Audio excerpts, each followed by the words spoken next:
Monsieur Michel Candessus.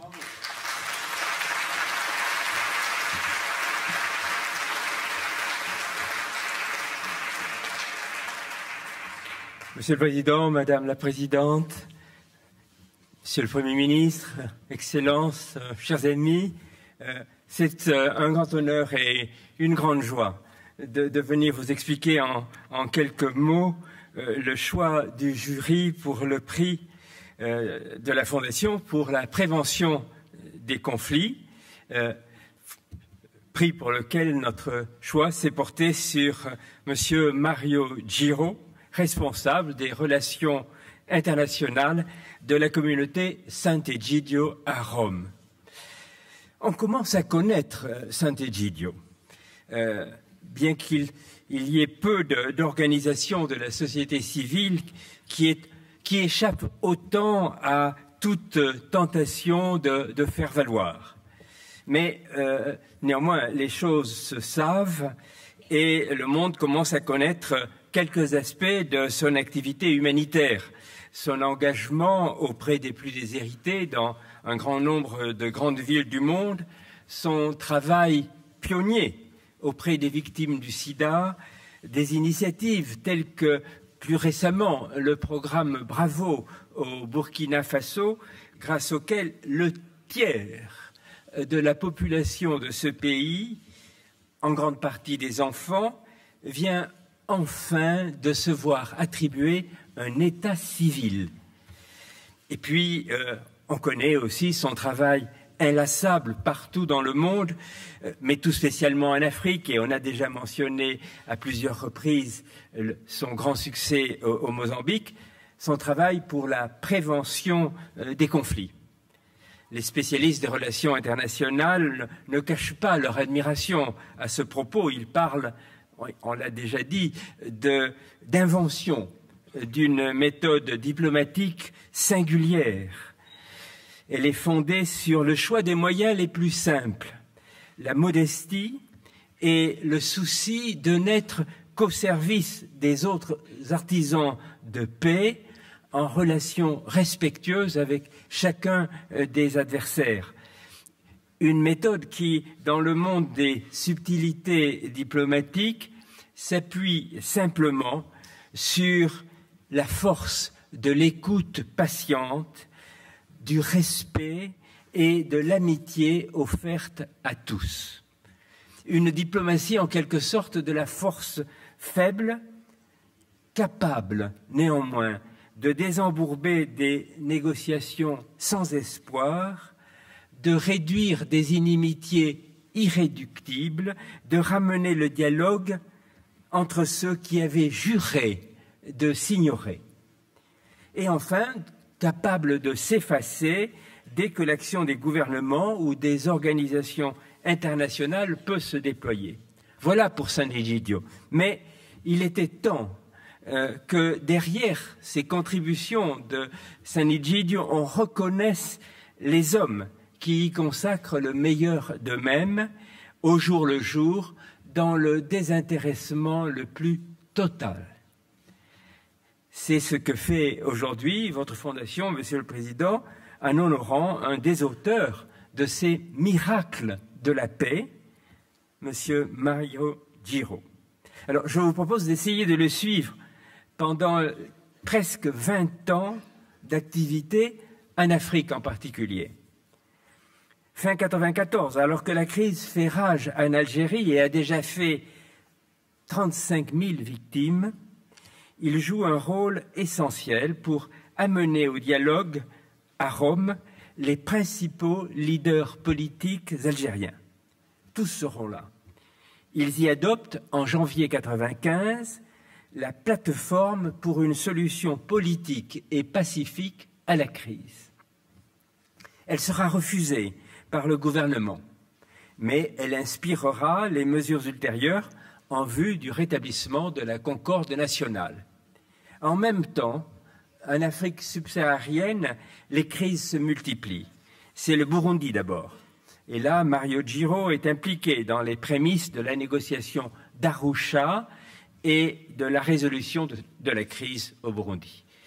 Puis en 97, ce sont les travaux, retour en Europe, de préparation à Rome du pacte pour le futur de l'Albanie, avec les principaux partis politiques, en vue notamment de garantir le statut de la minorité.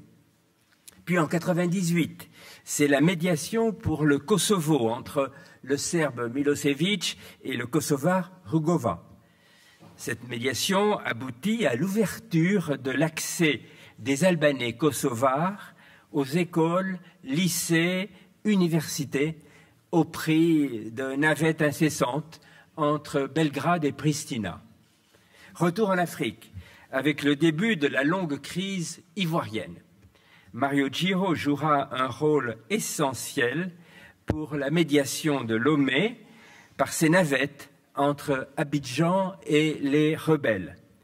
Viennent ensuite les négociations de Marcoussis, dont vous avez pris l'initiative, Monsieur le Président, et auxquelles Mario Giro est prié de participer, puis de faciliter sa mise en œuvre et les contacts préalables à de nouvelles rencontres à Accra, Pretoria et enfin au dialogue direct à Ouagadougou sous l'égide du président Compaoré.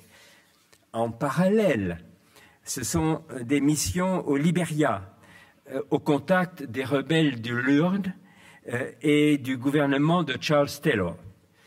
Les médiations se succèdent et Mario Giro s'échine à ramener le Lourdes à la table des négociations pour enfin qu'ils finissent par signer les accords d'où sortiront enfin des élections et la paix.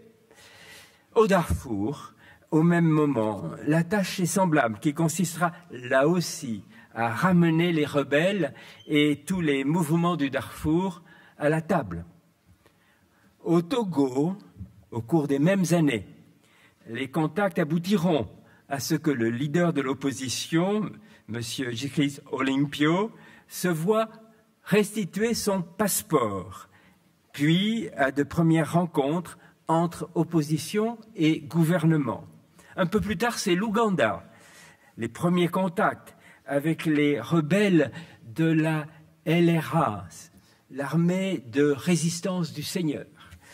Entre ces rebelles et le gouvernement et les interventions de Sant'Egidio remontent à 1996. Mais il faudra 10 ans pour que Mario Giro puisse rencontrer dans son repère le leader de cette armée, M. Kony, et que la négociation puisse enfin être ouverte entre l'Ouganda et la LRA.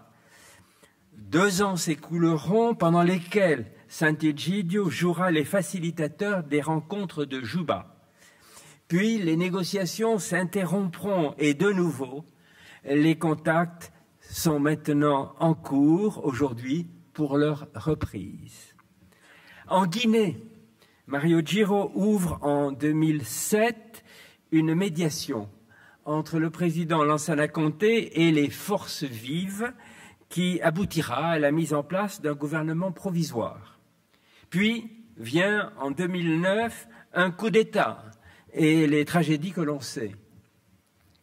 Ici aussi, le président Compaoré est nommé médiateur et ici aussi, il demande officiellement l'aide de Sant'Egidio. On aboutira ainsi à la création d'un gouvernement d'union et d'un parlement de transition. Mais les péripéties continuent. Il faudra un document signé à Sant'Egidio pour aboutir à un accord de garantie pour éviter que les élections ne soient contestées et à un code de bonne conduite, l'appel de Rome, qui fixe les règles pour l'après-élection en vue de la réconciliation nationale. C'est enfin le Niger, en proie depuis un certain temps à l'instabilité politique. Après le coup d'État militaire de février 2010, une transition démocratique est mise en route et la communauté de Sant'Egidio vient de réunir pendant une semaine à Rome, il y a quelques semaines, les forces vives politiques et sociales du pays qui acceptent là de lancer un appel à une transition démocratique qui comporte des étapes bien définies et la conclusion de ce processus début 2011. Vous le voyez, il y a quelque chose de stupéfiant dans le tourbillon d'activité de cet homme et son courage. Mais plus admirable encore est sa manière de faire. Et nous avons interrogé ceux qui sont ou ont été ses partenaires. On hésite à appeler ça une diplomatie. C'est une amitié à l'œuvre. Mario Giro sait que, par quelque côté, parce qu'ils sont hommes, tout simplement, ces hommes en conflit méritent son amitié. Pour la leur offrir, il ira les rejoindre, parfois dans leur cache reculée, fût-ce au tréfonds de quelque forêt, les mains nues, sans autre force que la confiance que sa parole s'est inspirée aux plus méfiants par sa totale sincérité, et une patience sans limite. Patience qui comprend les langages les plus codés et décrypte les fins d'un non-recevoir les plus tranchantes, sachant que le jour viendra où une première pierre pourra être décellée dans les murs d'incompréhension. Le temps est trop court pour aller plus loin dans la recherche des secrets de cette efficacité. Contentons-nous donc d'en applaudir les effets et, par une heureuse coïncidence, les voici sous nos yeux ce mois-ci, en Côte d'Ivoire, en Guinée, au Niger, ce mois-ci.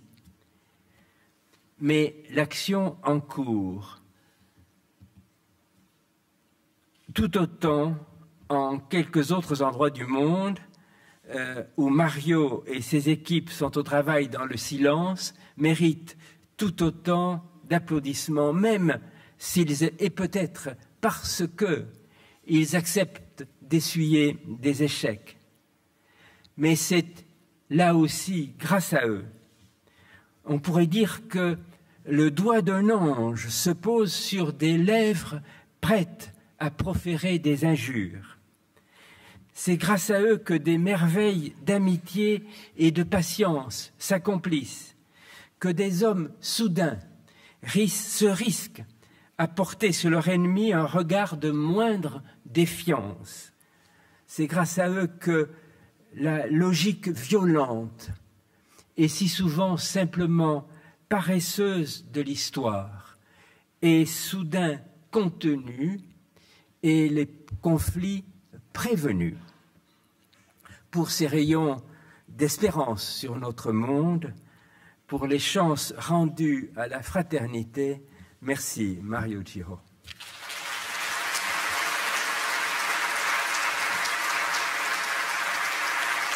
Mario Giro, donc, qui est invité à nous rejoindre.